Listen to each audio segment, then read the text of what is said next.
السلام علیکم ناظرین و سامعین۔ انسان جب زندگی کے ہاتھوں ہوتا ہے پریشان، اپنے سگے رشتے بھی آپ کو دھتکار دیتے ہوں اور آپ کی محبت آپ سے چھینی جا رہی ہو، تو پھر اللہ تعالیٰ کی رحمت آپ کو سمیٹ لیتی ہے۔ شرط یہ ہے کہ آپ ایماندار ہوں اور اللہ تعالیٰ کی رحمت سے مایوس نہ ہوں۔ آئیے آپ کو سناتے ہیں یہ سچ بیانی۔ مس مت کیجیے گا ہماری ویڈیو کو، گزارش کرتی ہوں ہمارے چینل سعیدہ وائس کو سبسکرائب کر دیں اور اسی طرح کی انوکھی کہانیاں سننے کے لیے بیل کو ضرور پریس کریں۔ اس نے پاؤں میں آئے پتھر کو ایک زوردار ٹھوکر رسید کی تھی۔ دھول کا ایک بادل سا اٹھا اور اس کے پہلے سے گرد آلود چہرے اور لباس سے لپٹ گیا، مگر وہ ہر چیز سے بے نیاز لاپرواہ چلتا چلا جا رہا تھا۔ فلاور شاپ کے قریب سے گزرتے ہوئے اس کی نظر پھولوں پر پڑی۔ تر و تازہ سرخ، گلابی، سفید، اورنج، ہر قسم کے پھول اپنی بہار دکھا کر وہاں سے گزرتے لوگوں کو مجبور کر رہے تھے کہ جو انہیں خریدنے کی حیثیت نہیں رکھتے تھے وہ بھی پل بھر کو رک کر دیکھے ضرور۔ وہ بے دلی سے سر جھٹک کر آگے بڑھ گیا۔ آج یہ پھول بھی اس کی بیچارگی کو سمیٹنے میں ناکام رہے تھے، کیونکہ زندگی اس کے لیے پھولوں کی سیج نہیں تھی، کانٹوں کی راہ گزر تھی، اور وہ جو اب تک بڑی ثابت قدمی اور حوصلے کے ساتھ ان کانٹوں کو چیرتا آگے بڑھنے کی کوشش کر رہا تھا، وہ تمام خوش امیدیاں جو اس کے گرتے ہوئے حوصلوں کو سہارا فراہم کرتی تھیں، کانٹوں کے ساتھ جا ملی تھیں۔ غرض آپ یہ بات سمجھ لیجئے کہ زندگی سے مایوس ہوتا جا رہا تھا۔ وہ جو 4 سال سے بے روزگاری کا عذاب اپنے کاندھوں پر اٹھائے بڑی مشکل سے چل رہا تھا، مگر اب ہانپنے لگا تھا، کیونکہ اس کی واحد ہمدرد اور غمگسار اس کی ماں بھی اب اس سے عاجز اور بیزار ہوتی جا رہی تھی۔ یا شاید اس نے نہیں، اس کی بے روزگاری نے ماں کو ایسا کرنے پر مجبور کر دیا تھا۔ وہ بیچاری بھی کیا کرتی جو خود مجبور اور بے بس تھی۔ مہنگائی کے اس اندھے طوفان میں غریب اور سفید پوش لوگوں کے لیے کھڑے رہنا انتہائی دشوار ہو گیا تھا۔ ان کے قدم لڑکھڑانے لگے تھے، اور وہ بھی تو غریب ہی تھی، پھر 4 بیٹیوں کی ماں جس کی واحد امید اس کا اکلوتا بیٹا تھا، اور اب جب وہ امید بھی دم توڑتی نظر آ رہی تھی تو وہ کہاں تک خود کو سنبھالتی، لہٰذا بکھر رہی تھی۔ نوید حسنین 4 بہنوں کا اکلوتا بھائی اور اپنی ماں کا اکلوتا لخت جگر تھا۔ 4 سال پہلے تک زندگی اس کے لیے اگر بہت اچھی نہیں تو اتنی بری بھی نہیں تھی۔ وہ IIT کے فائنل سیمسٹر میں تھا۔ اس کے ابا حسنین احمد بالکل پڑھے لکھے نہیں تھے، وہ ایک سیمنٹ کی فیکٹری میں مزدور تھے۔ گزر بسر گو کہ بہت مشکل سے ہو رہی تھی، مگر اکلوتے بیٹے کو افسر بنانے کے خواب اب ماں دیکھ رہی تھی، لہٰذا انتہائی محدود آمدنی سے پائی جمع کر کے اس کے آنے والے کل کے لیے جوڑتی رہی، اور اسی جمع پونجی کی بدولت شہر کی بہترین یونیورسٹی میں پڑھنے کا اس کا خواب تعبیر پا سکا تھا۔ خوابوں کی زمین کچھ اور بڑی ہوتی جا رہی تھی۔ جب اس کا رزلٹ آیا، وہ اچھے نمبروں سے پاس ہو گیا تھا۔ گھر بھر میں خوشی کی لہر دوڑ گئی۔ اس خوشی کو سیلیبریٹ کرتے ہی وہ بڑے اعتماد سے اپنی ڈگریاں سنبھالے اس راہ پر کود پڑا جس نے بڑے بڑوں کے چھکے چھڑا دیے تھے۔ شروع میں تو ناکامی اس کی ہمت کو اور بڑھاتی، کچھ کر دکھانے کا جذبہ جگاتی تھی، مگر رفتہ رفتہ مسلسل ناکامی کے بڑھتے بوجھ سے اس کے حوصلوں کی ناؤ ڈوبنے لگی۔ 1 سال، 2 سال، پھر 3 سال، بالآخر 4 سال بعد اس کی کشتی میں اتنے سوراخ ہو چکے تھے کہ اس کا اپنا وجود بھی خطرے میں پڑ گیا تھا۔ گھر کی فضا میں لہجوں کی تلخی زہر بن کر پھیل چکی تھی۔ ابا کا بوڑھا وجود اب مزید بوجھ سہارنے کے قابل نہیں تھا، اوپر سے 4 بیٹیوں کی ذمہ داری۔ حسنہ اور زارا تو پھر بھی ابھی چھوٹی تھی، مگر رومانہ اور شاہانہ شادی کے قابل ہو چکی تھی۔ شاہانہ بچپن سے ہی اپنے تایازاد محبوب سے منسوب تھی، مگر رومانہ کی ابھی کہیں بات نہیں بنی تھی۔ بنتی بھی کیسے؟ ان کے گھر کے حالات دیکھ کر جو بھی جاتا پلٹ کر واپس نہیں آتا تھا۔ تایا بھی شادی پر زور ڈال رہے تھے۔ انہی فکرات نے اماں کی زبان پر کانٹے اگا دیے تھے، ہر وقت لڑتی رہتی۔ آج صبح کا آغاز بھی ایک بار پھر جھگڑے سے ہی ہوا۔ اماں نے اس کے سامنے ناشتہ لا کر رکھا اور چھوٹتے ہی پوچھنے لگی، آج کہیں جائے گا نہیں نوکری کے لیے؟ اس کی نظر چائے پاپا پر پڑی۔ اسے پاپے سخت ناپسند تھے، مگر پچھلے کئی دنوں سے وہ ناشتے میں یہی کھانے پر مجبور تھا، اور اوپر سے اماں کا سوال۔ جواب دینے کو کچھ نہیں تھا، وہ بات بدلنے کو بولا، اماں آج پھر پاپے گھر میں آٹا نہیں ہے کیا؟ تم جانتی تو ہو مجھے پاپے سخت ناپسند ہے۔ اماں جو پہلے ہی نہ جانے کس بات پر بھری بیٹھی تھی، اس کے منہ پر پھٹ پڑی۔ باپ منسٹر لگا ہے نا تمہارا، جو یوں نخرے دکھا رہے ہو؟ باتیں تو ایسے بنا رہے ہو جیسے ہر مہینے 20-25 ہزار میری ہتھیلی پر لا کر رکھ دیتے ہو، اور پھر بھی میں تمہیں پاپے ہی کھانے کو دیتی ہوں۔ جو 2 وقت کی مل جاتی ہے اسی کو غنیمت جانو۔ یہ بھی جان لو کہ تمہارا بوڑھا باپ کس طرح اس بڑھاپے میں کما کر لاتا ہے۔ اپنی آوارہ گردیوں سے فرصت مل جائے تو کبھی بازار جا کر آٹے کا بھاؤ معلوم کر لینا، سونے کے مول بک رہا ہے۔ پاپے ناپسند ہیں، بڑے آئے۔ اماں آپ بھی؟ ان کی آوارہ گردی والی بات پر اسے شدید صدمہ پہنچا تھا۔ آپ کے تو سب کچھ سامنے ہے، میرے 4 سالوں کا ایک ایک پل، کہاں کہاں میں نے جوتیاں نہیں چٹ کھائیں، سارا دن بھوکے پیاسے دفتروں کے چکر کاٹے ہیں، پھر بھی نوکری نہیں ملی، تو اس میں میرا کیا قصور ہے اماں؟ آج آپ بھی مجھے تانے دیں گی؟ اس کے چہرے پر ایسا کچھ ضرور تھا کہ پل بھر کو اماں بھی خاموش سی ہو گئی۔ نوید نے ان کا چہرہ دیکھا جہاں دکھ عمر سے بہت پہلے جھریاں بن کر پھیل رہا تھا۔ اس نے محبت سے ان کے ہاتھ تھام لیے۔ میری پیاری اماں، میں جانتا ہوں آپ کس قدر پریشان ہیں، خاص کر رومانہ اور شاہانہ کی وجہ سے۔ مجھے یہ بھی احساس ہے کہ میرے حوالے سے آپ نے کتنے خواب دیکھ رکھے ہیں، کس طرح اپنے پیٹ کو کاٹ کر آپ نے میری تعلیم کے لیے پائی جوڑی اور مجھے پڑھایا لکھایا۔ مجھے سب احساس ہے اماں، اور آپ بالکل فکر نہ کریں، 4 سال ہی ہوئے ہیں نا، صدیاں تو نہیں بیت گئیں۔ میں مسلسل کوشش کر رہا ہوں، آپ دیکھیے گا جلد ہی مجھے نوکری مل جائے گی۔ وہ خود مایوسی کے اندھیروں میں گھر کر اماں کو امید کی ڈور پکڑا رہا تھا۔ بس رہنے دو یہ جھوٹی تسلیاں، وہ اس کا ہاتھ جھٹک کر اٹھ کھڑی ہوئی۔ مجھے پھر سے وہی خواب مت دکھاؤ جو مجھے اور بے سکون کر دیں، اور اب تو مجھے ان پیسوں پر بھی افسوس ہوتا ہے جو میں نے تمہاری تعلیم پر خرچ کیے ہیں۔ کیا فائدہ ہوا، ضائع ہی ہو گئے نا۔ اگر آج وہ میرے پاس ہوتے تو کم از کم تمہاری بہنوں کی شادی تو کر سکتی تھی۔ ان کے لہجے میں اتنی بے عزتی بول رہی تھی کہ نوید نے دونوں ہاتھوں میں اپنے بال جکڑ لیے۔ میں کیا کروں اماں، کوشش تو کر رہا ہوں مگر میں مجبور ہوں، وہ بے بسی سے بولا تو اماں پھر بڑا کھٹی۔ تم مجبور ہو تو آرام سے بیٹھے رہو، مگر اتنا دھیان رکھنا کہ تمہارا ماموں تمہاری طرح مجبور نہیں ہے، اسی لیے وہ لوگ بسما کا رشتہ کہیں اور کرنے کا سوچ رہے ہیں۔ اماں کی تازہ ترین برہمی کی وجہ سامنے آ گئی۔ چارپائی پر دراز نوید جھٹکے سے اٹھ بیٹھا۔ کیا مطلب، کیا کہہ رہی ہیں آپ؟ مطلب کچھ نہیں، صاف بات ہے کہ وہ لوگ اب مزید انتظار نہیں کر سکتے۔ کل گئی تھی میں بھائی کی طرف، بھابھی نے صاف کہہ دیا ہے کہ اگر 1 مہینے کے اندر نوکری کا انتظام نہ ہوا تو وہ لوگ بسما کا رشتہ اس کی خالہ کی طرف کر دیں گے۔ وہ لوگ بھی کافی عرصے سے پیچھے پڑے ہیں۔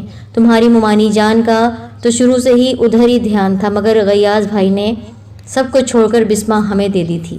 پر اب وہ لوگ بھی کیا کریں، ساری زندگی تو بیٹی کو بٹھا کر نہیں رکھ سکتے نا۔ اس مہینے پورے 22 سال کی ہو جائے گی بسما۔ وہ برتنوں پر غصہ نکالتے ہوئے مسلسل بڑبڑا رہی تھی۔ نوید کا خون ہی کھول اٹھا۔ ایسا کیسے کر سکتے ہیں، مذاق سمجھ رکھا ہے رشتوں کو؟ وہ بگڑ کر بولا تو اماں تلملا اٹھی۔ کیا کرو گے تم، کیا کر سکتے ہو؟ میں کیا کر سکتا ہوں یہ تو وقت ہی بتائے گا، مگر آپ ماموں ممانی کو اچھی طرح سمجھا دیں، ایسا کچھ کرنے کا وہ سوچیں بھی نہیں۔ بسما میری عزت ہے اور اپنی عزت کے لیے میں کچھ بھی کر سکتا ہوں۔ وہ 2 ٹوک انداز میں اپنی بات کہہ کر راستے میں آئی ہوئی ہر چیز کو ٹھوکر مارتا ہوا باہر نکل گیا۔ بسما غیاث اس کے اکلوتے ماموں کی اکلوتی بیٹی تھی، اسے بچپن سے ہی بہت اچھی لگتی تھی، لیکن جو وہ بڑا ہوتا گیا اسے احساس ہوا کہ یہ پسند سے بڑھ کر کچھ اور ہے، شاید محبت۔ اس نے اماں سے بات کی اور ان کے لیے اس سے بڑھ کر کیا ہو سکتا تھا کہ ان کی اکلوتی بھتیجی ان کی بہو بنے، لہٰذا وہ اگلے ہی دن بھائی کے گھر رشتہ لے کر چلے گئی۔ انکار کا تو سوال ہی کیا تھا، کیونکہ پورے خاندان میں نوید جیسا پڑھا لکھا اور ہینڈسم لڑکا دوسرا نہیں تھا۔ یوں بسما اس کے نام ہو گئی اور شادی جاب تک ٹل گئی، مگر 4 سال ہونے کو آئے اور جاب نہیں ملی۔ اب یہ نئی ٹینشن، وہ سخت پریشان تھا۔ 1 مہینے میں جاب کا بندوبست کہاں سے کر سکتا تھا، کچھ سمجھ نہیں آ رہا تھا۔ بار بار بسما کی معصوم صورت اس کو نظر آ رہی تھی، رہی صحیح کسر اس کی صورت نے پوری کر دی۔ اب وہ چلا جا رہا تھا سڑکوں پر، چونک کر ادھر ادھر دیکھا، سوچ کی بھول بھلیوں میں بھٹکتے ہوئے اسے احساس ہی نہ ہوا کہ وہ کس طرف نکل آیا ہے۔ یہ ایک پوش ایریا تھا، آج کا تو دن ہی خراب ہے اور اوپر سے صبح سویرے جھگڑا. بھلا جس دن کا آغاز ایسا ہو اس کا انجام کیا ہوگا؟ وہ غصے میں بڑبڑاتا سر جھٹکتا ہوا آگے بڑھ رہا تھا جب اس کی نظر کچھ فاصلے پر کھڑی نیلے رنگ کی گاڑی پر پڑی. قریب ہی ایک کوٹھی سے جس کے گیٹ کا رنگ بھی نیلا تھا ایک شخص نہایت عجلت میں برآمد ہوا. اس نے ہاتھوں میں چھوٹے چھوٹے 3-4 بیگ پکڑے ہوئے تھے. نوید کا خدشہ سچ ثابت ہوا کہ اس کی گاڑی میں بیٹھنے کے دوران ہی افراتفری میں ایک بیگ پھسل کر نیچے گر گیا. اس سے پہلے کہ وہ بھاگ کر انہیں اس کے بارے میں بتاتا کہ جناب آپ اپنا ایک بیگ نیچے گرا چکے ہیں، وہ گاڑی لے کر وہاں سے بھاگ چکا تھا. کیا مصیبت ہے! اس نئی صورتحال پر جھنجھلاتے ہوئے نوید نے آگے بڑھ کر بیگ اٹھا لیا. کوٹھی کا گیٹ بند تھا. اس نے اوپر نیچے ہلا کر بیگ کے وزن کا اندازہ کرنا چاہا. وہ قدرے بھاری تھا. جانے اس میں کیا ہے؟ تجسس کے ہاتھوں مجبور ہو کر اس نے بیگ کو کھولا اور دنگ رہ گیا. وہ پیسوں سے بھرا ہوا تھا. نوید نے بے اختیار ادھر ادھر دیکھا. گلی بالکل خالی تھی. وہ جلدی سے بیگ لے کر ایک خالی پلاٹ میں اینٹوں کے ڈھیر کے پیچھے چھپ گیا اور نوٹ گننا شروع کر دیے. 5-5 ہزار کے پورے 100 نوٹ تھے، یعنی 5 لاکھ روپے. اس کی آنکھیں چمک اٹھی. ان پیسوں سے اسے اپنے مستقبل کی راہ میں آنے والی تمام رکاوٹیں دور ہوتی محسوس ہو رہی تھی. دل چند ہی لمحوں میں خواب دیکھنے لگا. اب سب سے پہلے میں ان پیسوں سے کوئی چھوٹا موٹا کام شروع کر دوں گا. پھر جب کام چل جائے گا تو کسی اچھی سی جگہ پر گھر بناؤں گا، اپنی بہنوں کی شادیاں کروں گا، بسمہ کو اپنے آنگن کی زینت بناؤں گا، اپنی بیوی بناؤں گا، اور ہاں پھر ابا کو بھی کام پر جانے کی ضرورت نہیں پڑے گی. سرشار خوشی سے پلان بناتا ہوا اٹھا. سڑک پر آ کر اس نے ایک بار پھر اطمینان کیا کوئی اسے دیکھ تو نہیں رہا. مطمئن ہو کر وہ دیواروں کے سائے میں تیز تیز چلنے لگا. وہ جلد از جلد وہاں سے نکل جانا چاہتا تھا. ایک خیال نے اس کی تیزی سے اٹھتے قدم کو جیسے جکڑ کر رکھ دیا. میں کس سے بھاگ رہا ہوں؟ ان لوگوں سے جو خود میری طرح اس دنیا کی ہوس میں مبتلا، اچھائی اور برائی کا فرق تک بھلا چکے ہیں. میں ان سے خوفزدہ ہوں اور وہ اللہ جو اوپر بیٹھا میری ہر حرکت کو دیکھ رہا ہے، ہر غلطی کو دیکھ رہا ہے، جو دلوں میں چھپے بھیدوں تک سے واقف ہے، راز جانتا ہے دلوں کے، اس سے بھاگ کر کہاں جاؤں گا؟ ایک لمحے کی بات تھی کہ اس کے پھرتیلے قدم جیسے یکدم بے جان ہو گئے. وہ لڑکھڑاتا وہیں دیوار کے سہارے بیٹھتا چلا گیا. یہ احساس ہی اتنا طاقتور تھا کہ وہ سر تاپا پسینے میں نہا گیا. وید، تم اس دنیا سے ڈر رہے ہو کہ وہ ذات جس کا ڈر دنیا اور آخرت دونوں سنوار دیتا ہے، اس سے تم یکسر غافل اور بے نیاز ہو گئے ہو. ایک آواز اس کے اندر ابھری اور اگلے ہی پل وہ پھوٹ پھوٹ کر رو دیا. وہ آواز تھی اس کے ضمیر کی. یہ تم کیا کرنے جا رہے ہو؟ نہ جانے کس کے پیسے ہیں، کتنی مصیبت سے اس نے وہ پیسے جمع کیے ہوں گے. بے شک وہ امیر ہے، لیکن پھر بھی اس کی کمائی تو ہے، اور اس طرح کسی کی کمائی پر اپنا حق جتانا اور اپنے فیوچر کو بنانا، کیا یہ کسی بھی صحیح انسان کے لیے صحیح بات ہے؟ یا اللہ، یہ میں کیا کرنے چلا تھا؟ اپنی دنیا اور آخرت دونوں قربان کرنے چلا تھا، اور وہ بھی اتنی حقیر داموں میں. اس کی آواز بے تحاشا کانپ رہی تھی. مجھے معاف کر دے میرے مولا، بے شک میں بڑے گھاٹے کا سودا کرنے چلا تھا، مگر تو نے اپنی رحمتوں کا سہارا دے کر مجھے بچا لیا، اور بلا شبہ تو تمام رحمتوں، تمام قدرتوں کا مالک ہے. مجھے ہمت دے میرے رب اور میرے ایمان کی حفاظت فرما. بے شک تو ہی سب سے بڑا محافظ اور نگہبان ہے، میرے لیے کافی ہے. اپنے رب کی مدد کا یقین لے کر وہ ایک نئے جذبے کے ساتھ اٹھا تھا. اس نے آنسوؤں سے تر اپنا چہرہ بھی صاف کرنے کی ضرورت محسوس نہیں کی. اب اس کے دل میں سکون تھا. اس کے پیروں میں جیسے کسی نے بجلی سی بھر دی تھی. نیلے گیٹ کے برابر لگی بیل پر انگلی رکھتے ہوئے اس کی نظر بے ساختہ اوپر اٹھی جہاں خواجہ حسن کا نام جگمگا رہا تھا. مجھے خواجہ حسن سے ملنا ہے. چوکیدار کے گیٹ کھولتے ہی نوید نے بیگ پر اپنی گرفت مضبوط کرتے ہوئے کہا. چوکیدار نے اس کے اس حلیے کو دیکھتے ہوئے اور بھیگے چہرے کو حیرت سے دیکھتے ہوئے اس کی آنکھوں سے جھانکتی سنجیدگی کے پیش نظر پوچھا. تو صرف اتنا؟ صاحب تو اس وقت فیکٹری میں ہوتا ہے جی. کوئی ضروری کام ہے تو وہیں جا کر مل لو. اوہ، تو یہ خواجہ گلاس فیکٹری والے خواجہ حسن ہیں، اس نے سوچا اور قریب سے گزرتے رکشے کو ہاتھ دے دیا. فیکٹری جانے کے بجائے وہ سیدھا ان کے آفس پہنچا تھا. سامنے ہی ایک لڑکی کمپیوٹر پر کچھ کام کر رہی تھی. وہ اس کے پاس چلا آیا. ایکسکیوز می، میں نوید حسنین ہوں اور مجھے بہت ضروری کام کے سلسلے میں خواجہ صاحب سے ملنا ہے۔ یہ بھی جان لو آپ کی ان سے کوئی اپوائنٹمنٹ تھی؟ نہیں، اپوائنٹمنٹ تو نہیں، مگر آپ انہیں بتا دیجئے میرے پاس ان کی ایک امانت ہے۔ لڑکی نے پل بھر رک کر اس کے چہرے کی سچائی کو دیکھا اور اندر جانے کی اجازت دے دی۔ آپ پلیز اندر چلے جائیے۔ جب وہ کمرے میں داخل ہوا تو کمرے میں 50-55 سال کا ایک سوبر سا شخص کسی سے محو گفتگو تھا۔ میری یہ سمجھ میں نہیں آتا قریشی صاحب کہ آخر وہ بیگ گیا تو کہاں گیا؟ آپ نے اپنی نگرانی میں تو تمام بیگ رکھوائے تھے نا؟ اتنا کہہ کر وہ دوسری جانب شخص کی بات سننے لگا۔ ٹھیک ہے قریشی صاحب، اب تو کل صبح بینک کھلنے پر ہی کچھ ہو سکتا ہے۔ میں نے سوچا تھا آج ہی پیمنٹ ہو جاتی تو کل صبح سامان ہمارے پاس ہوتا تاکہ جلد از جلد شیشے کی تیاری شروع ہو جاتی، مگر خیر اب تو جو ہونا تھا سو ہو گیا۔ نوید اب ان کی بات سن رہا تھا اور انہوں نے جب فون رکھ دیا تو اس کی طرف متوجہ ہوئے۔ سر، یہ آپ کی امانت ہے، انہوں نے بیگ ان کی طرف بڑھاتے ہوئے کہا۔ یہ کچھ پیسے تھے آپ کے میرے پاس۔ میرے پیسے؟ انہوں نے حیرانی سے اسے دیکھا۔ مگر مجھے تو یاد نہیں، کیا میں نے آپ کو کوئی قرض دیا تھا؟ مجھے تو یہ بات یاد نہیں ہے۔ نو سر، یہ قرض نہیں ہے۔ سادگی سے اپنی بات مکمل کر کے نوید نے ان کو حقیقت سے آگاہ کر دیا۔ اس نے بیگ خواجہ حسن کی طرف کھسکا دیا جو ناقابل بیان تاثرات کے ساتھ اسے دیکھ رہے تھے۔ ان کی سمجھ میں نہیں آ رہا تھا کہ اس کے جواب میں وہ کیا کہیں۔ بہت دیر بعد جب وہ بولنے کے قابل ہوئے تو آواز میں بے یقینی تھی۔ آج کل کے دور میں جب دولت کی ہوس نے باپ بیٹے کو ایک دوسرے کا دشمن بنا دیا ہے، بھائی بھائی کا نہیں ہے، بہن بہن کی نہیں ہے، تم سب کچھ جانتے بوجھتے بھی یہ پیسوں سے بھرا بیگ مجھے واپس کرنے چلے آئے؟ کیا ایک بار بھی تمہارے دل میں یہ خیال نہیں آیا کہ یہ پیسے تمہاری زندگی سنوار سکتے ہیں؟ ان کے الجھے انداز پر نوید دھیرے سے مسکرایا۔ بندہ بشر ہوں سر، خطا کا پتلا، مگر شکر ہے اس خدا کا، میرے رب کا، جو ایمان اور نیتوں کا محافظ ہے۔ خواجہ حسن اس کے چہرے پر سچائی کو کھوجنے لگے۔ کرتے کیا ہو؟ سر، میں نے IR کیا ہے، یعنی انٹرنیشنل ریلیشنز میں ماسٹرز کیا ہے اور 4 سال سے بے روزگار ہوں۔ میرے پاس جاب کرو گے؟ خواجہ حسن نے جیسے پل میں فیصلہ کیا۔ جی۔ نوید نے جھٹکے سے سر اٹھا کر انہیں دیکھا۔ اس کی آنکھوں میں وہی بے یقینی تھی جو کچھ دیر پہلے خواجہ حسن کی آنکھوں میں تھی۔ تو سر، مجھے اپنے فیکٹری ورکرز کی سپرویژن کے لیے ایک ایماندار آدمی کی ضرورت ہے۔ اور پھر انہوں نے اسے تفصیل بتا دی۔